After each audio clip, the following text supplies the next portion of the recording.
So we're in been in an exciting place in games for a long time now, but it continues to be that, and things keep changing, right? So relatively new but ongoing technology is, like you say, using games technology for films, TV, and the rest of it, and that's a lot of like making environments in engines, game engines, and directors being able to like literally move cameras in these virtual environments in real time and that kind of thing. That's awesome, and it's kind of a relief for people like me, because it means that my skills are vaguely transferable now. Before it was just like, oh, I can just make games and that's it.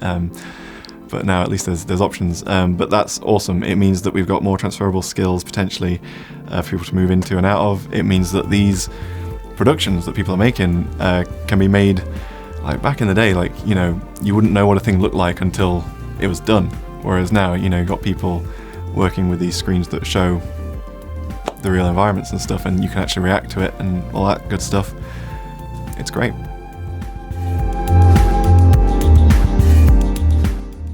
It's kind of night and day compared to university I went to. So I went to university in Belfast, and it was great. The course was great, met a lot of great people and stuff, but it wasn't focused in on games, like specifically, and that's where I see Confetti's strength is, right? Because, you know, you get guest speakers in, based in Nottingham, so we've got all these like studios around, you know, and stuff like that. It's opportunities that I never particularly had as a student, which I just think is super valuable and like super relevant to the actual job. So much of what I've learned, I've had to learn on the job because I didn't have access to anything like this. So. And what do you think, given that access, do you think it would have had a bearing on your life, your career? Yeah. And what would it have done for you? I would have loved that kind of thing. I would have loved guest speakers like me, but more competent, to come in. I would have, like, another thing I never really had access to was like any kind of mentorship or anything like that. No industry links. Everything that I did, I just had to send out a lot of applications and make work for myself, right? So giving people those kind of not shortcuts, but like a kind of a leg up, right? I think that's super important, and that's why I join in on this stuff, because I want to give back now that I've got a few years in industry, and yeah, just help out where possible. Okay, my favourite game is Breath of the Wild. It's just an excellent game. I could play it over and over again. I have played it over and over. I've played it 2.5 times, hundreds of hours.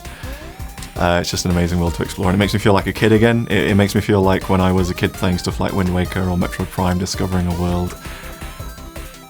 It takes a very particularly well-crafted kind of game to like get that kind of feeling in me now, and like every little bit you explore is something new. You know, it's I love that game. Also, a game that a student shouldn't miss. In level design in particular, I think like arcane games are like top tier, so stuff like Dishonored, Prey, Dishonored 2, and so on. I love those games. I could just list more favourite games, like Hollow Knight is another amazing game, and it's another one for the same feeling as Breath of the Wild, of exploring a space and just like you don't know what's around each corner, and slowly getting mastery over this environment and stuff like, all good stuff. But you know, there's no such thing as a game you have to play, I don't think. I think there's room for all. Some developers don't even play games. It's fine. Fresh perspectives. I've got 2 small children now, and I work on really all the time, so I don't get to play games anymore. Yeah. But the last game I played that I really enjoyed was The Last of Us. So are there games you're talking about in a similar sort of vein to that? Because I'd love to play something like that again. The Last of Us sits on its own as an exceptional linear single-player game. So I just mentioned Breath of the Wild is open world, Hollow Knight is Metroidvania openish, so no. But they're really good. If you like The Last of Us, have you played Last of Us 2? I need to get a PS5. I need a PS5 for that. I don't know. I've got to wait for my brother-in-law to do me hand-me-downs. Need to get on that train. Need to get on that train, buddy. Because that game is a just be emotionally prepared. Good man.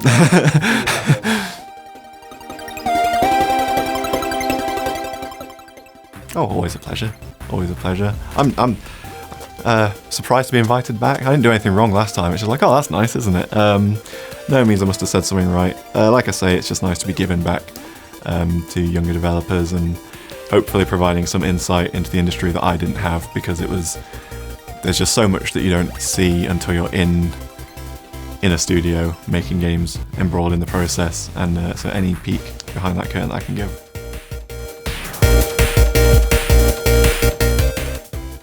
Funny, I never really had that so much. So I can tell like the full origin story is in 1992 my parents won a Mega Drive. We were the first people to have one on the whole street, and we got Sonic the Hedgehog with it, and you know, fast forward 20 plus years later I work in games. That's how that worked. But I didn't really understand that games was even a career option before like my friend's dad's bandmate's friend worked at Free Radical and got my friend a job at QA, and then he made me aware of more roles, and then I got a job at QA and I worked there for 6 weeks, and then we all got laid off because the studio went under. But something about that 6 weeks, you know, that kind of lit the spark in my head of like, oh, this is a job that I can do, right? I just never made that connection before. So yeah, and then going to university and learning about design and stuff, like I would be introduced to concepts like High chick sent me High flow, right? And it's like, oh, what's flow? It's like, oh, I felt flow when you're just in the zone, right? And like games at the time that were trying to capture that feeling, like N+. And it was like, here's a game that you're playing, you don't have lives, you don't have score, it's just your patience is the only limiting factor. And that was really formative for me. And like other things, like finding out that there was all of this material for game design, like Ralph Costa's Theory of Fun and stuff. It was like a whole world had been opened up to me that I didn't know existed, and it was very exciting. It still is exciting. I still try and keep on top of my reading, although less time now than ever. But bits and pieces of everything there, and then seeing games come out like. So I said Breath of the Wild was like my favourite game, but Metroid Prime was my favourite game until Breath of the Wild came out, and that came out in like 2002? 2003, so it had a really long reign for me, Metroid Prime, of just being this, again, it's the same kind of stuff. I love exploring, I love getting items that open new doors, you know, like, and finding out new ways to use them and stuff like that. I wanted to make something that would like instill in someone else the kind of awe and wonder that I feel when I play games like that. That's the dream.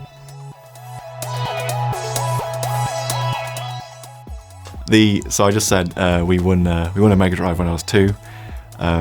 Fast forward however many years later, when I was working at TT, working on a bunch of LEGO games, we were working on LEGO Dimensions, which included things like Scooby, Simpsons, Mission Impossible for some reason, but also Sonic the Hedgehog, and I got to work on Sonic the Hedgehog, and that's still a highlight because I got to work on the adventure world, so the open world of Sonic, and throw in all the stuff that I liked and make fun of all the bits that I like, because it's LEGO, so it can be a little bit irreverent.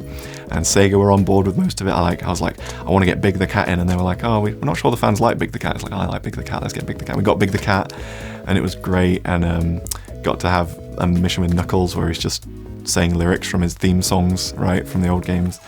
I loved it. Yeah, still a highlight. But since then, like, I've been part of Ubisoft and made some, like, it's the people that you meet and you make some, like, quality content, like, it stays with you. It's like, I'm still chatting to, like, people from various, like, studios and stuff. Like, we've got to make some cool missions in The Division. What I'm making at Roll 7 now is very cool, but I can't speak about it.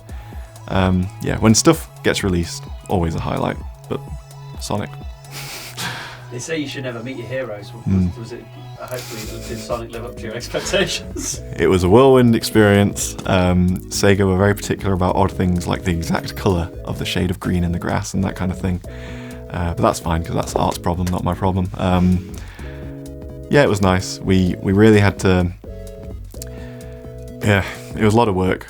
I wish we'd had like 4 times as long to work on it to make it really shine. But I think what we achieved in the time was amazing, and I, like I say, still look back very fondly. So yeah, and still play his games for some reason and look forward to the movies. So.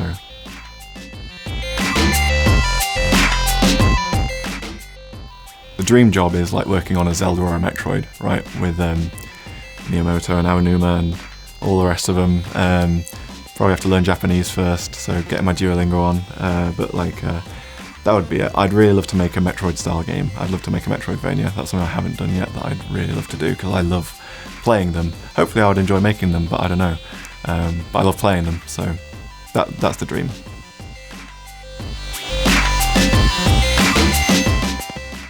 Anyone that's looking to get into the industry, design job, art job, whatever, it's all about portfolio.